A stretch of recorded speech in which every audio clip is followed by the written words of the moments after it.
Assalamualaikum warahmatullahi wabarakatuh. Kita ketemu kembali di materi Excel. Saat ini ya, dalam video ini kita akan belajar bagaimana memasukkan data berupa jam. Ya, untuk masukkan data berupa jam, langsung aja kita masukkan, misalnya jam 8. Jam masuk, contoh jam 8.200, berarti jam 8 pas. Ya, kemudian mungkin jam berapa? Misalnya dia jam 7.2.730, berarti jam 7.30. Dan yang lainnya mungkin jam 7.30 kita masukkan. Salah. Bisa. Ini kita hapus. Jam 7.30. Ya, jam 7.30, enter. 7.30.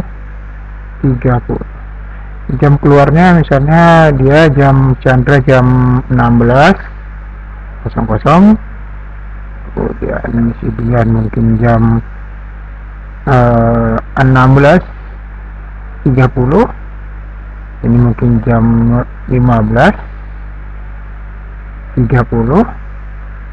ini mungkin jam 17, ya, ini mungkin jam 18. Nah, datanya berupa tanggal sudah kita masukkan. Ya. Sekarang kita akan hitung jam kerjanya berapa jam. Ya, secara logika kita bisa gampang aja masukkannya. Kalau gini kita kurangkan aja jam keluar dikurang jam masuknya, itu sama dengan jam keluar dia di D2 dikurang C2. Enter. Timbul masalah, ini bukan 8 jam tapi jam 8. Solusinya bagaimana? Ya, di rumus kita baguskan. Di rumusnya ini kita harus kalikan dia dengan angka 24, karena satu hari sama dengan 24 jam. Kali 24, enter. Jam 00, berarti masih belum. Langkah yang kedua, kita buka format cell, kita ambil general. Ya. Enter, sekarang udah jam 8 jam. Ya. Si dia 9 jam, puput 8 jam, sisa di 9,5 jam, si dia 10,5 jam. Dalam satuan jam. Bagaimana kalau kita mau merubahnya, mau tahu ke dalam 1 menit? Ya. Dalam satuan menit, rumusnya sama. Kita buka kurung, berarti D2 kurang C2, kita kalikan dengan 24. Ini kalau ini tadi dalam hitungan jam, kalau kita mau ke menit, kita kalikan lagi dia dengan 60, karena 1 jam 60 menit. Enter. Chandra bekerja selama 480 menit. Ya. Setelah itu bagaimana kalau mau kita buat ke dalam satuan detik?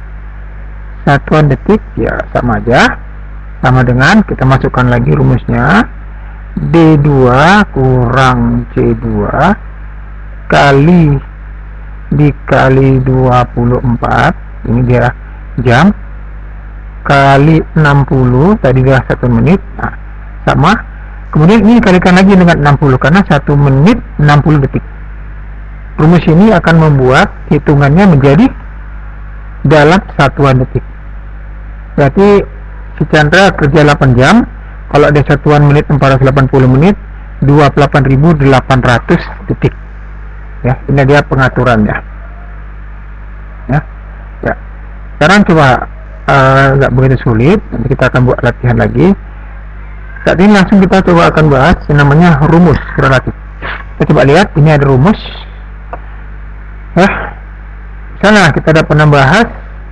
Ini rumusnya kita kalikan misalnya sama dengan D2 tambah C2. Seperti rumus relatif. Ya, 108. Kita perhatikan D2 tambah C2. Kalau ini kita turunkan ke bawah, yang di D3 akan berubah menjadi D3 tambah C3. Kita lihat. Ini jadi D4 tambah C4. Kita turunkan ke bawah, maka barisnya akan berubah, akan turun 1 ke bawah. Jadi kalau D3 ke bawahnya jadi 3, ke bawah jadi 4, ke bawah lagi jadi 5. Ya, ke bawah, relatif ke bawah. Kalau ini kita tarik ke sini, apa terjadi? Ini ya. Ini apa? Ya. Kalau kita geser ke kanan, Maka tadi rumus B2C2 ini yang berubah kolom. Kalau dia tadi B2C2 pindah ke sini jadi C2D2 bertambah 1 C2. Kalau tarik lagi ke bawah lagi akan sama. Kalau di sini kita tarik lagi maka jadi D2E2. Nah, ini dikatakan rumus relatif karena dia akan berubah setiap digeser ke bawah. Ini dia namanya rumus relatif. Ada lagi namanya rumus absolut. Coba kita kalikan ini ditambahkan ini. Nah, kalau ini kita buat berarti kita udah tahu kalau dia rumus relatif absolut dia kita beri dolar. Nah, B dolar B11 pemberian tanda dolar ini akan membuat kolom B itu terkunci. Jadi dimanapun ceritanya kita geser ke kanan pun ya, jadi kalau dia kolomnya B dia akan berubah kalau kita geser kanan atau kiri ya. Kalau dia ke bawah nggak masalah. B11 B12 B13 B11 B12 B13 pada saat kita geser ke kanan tidak terjadi, kolomnya tidak berubah, B tetap. Kalau tadi kan tidak pakai dia di semi absolut kan, ini akan jadi C ya, C11 tambah D11 tambah E11 ya, C11. Nah kalau ini jadi C11 D11, ini jadi D11 D11. Nah karena dikunci diabsolutkan maka kolom B terkunci. Lihat B nya tidak berubah. Kalau ini tanpa tadi pakai ini tidak dikunci maka ini akan berubah. Itu namanya semi absolut untuk kolom. Nah, sekarang coba kita bagaimana dengan peristiwa selanjutnya. Ini dia. Ini 15 kita kunci. Enter. Kita lihat. B15. Bisa ditebak. Maka ini ya, D15 ini akan tetap baris 15 kita buat akan tetap tidak berubah. 15 tidak berubah. Kalau tadi kita turunkan ke bawah ini akan jadi 15, 16, 17 lihat. Dia tidak berubah karena sudah kita kunci di sini baris 15. Ini B nya tidak dikunci maka ini akan jadi C15 D15. Kalau ini kan dia kalau di geser kanan kan dia ada perubahan di nama baris yang berubahnya kolom. Oke, tadi kan ini kolomnya terkunci digeser kanan dia nggak akan berubah. Ini dia karena barisnya terkunci digeser ke bawah dia barisnya tidak akan berubah. Itulah rumus semi absolut. Salah satunya terkunci. Yang terakhir itu namanya rumus absolut. Nah lihat ini rumus absolut. Ini saya rasa sudah tahu. Lembur dikatakan lembur jika apa?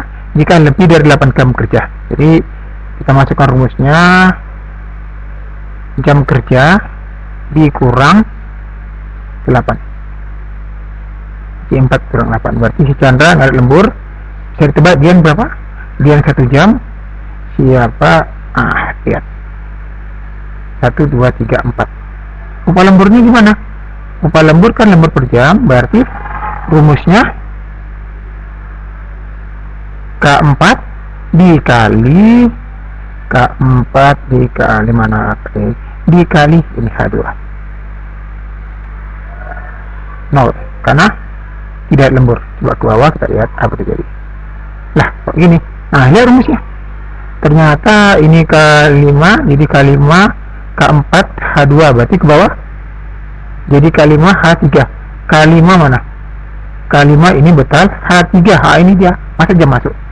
Salah ya. Jadi dengan kata lain ini yang di H2 tidak boleh berubah. Kita geser kemanapun nggak boleh berubah. Maka di K2 nya itu di H2 nya kita kunci secara kolom dan secara baris biar dia aman. Enter. Sorry kok jadi F. Iya dolar dolar 2. Coba kita enter. Nah ke bawah lihat H2 tidak berubah, H2 tidak berubah. Kalau kita geser ke samping nanti terjadi, kita tarik lihat H2 tidak berubah. Inilah H ini namanya absolut, rumus absolut. selain kita buatan dolar secara ringkas juga, kita bisa tekan tombol F4 ya, akan geser, tekan F4 sampai sesuai keinginan kita. Nah, iya itu dia.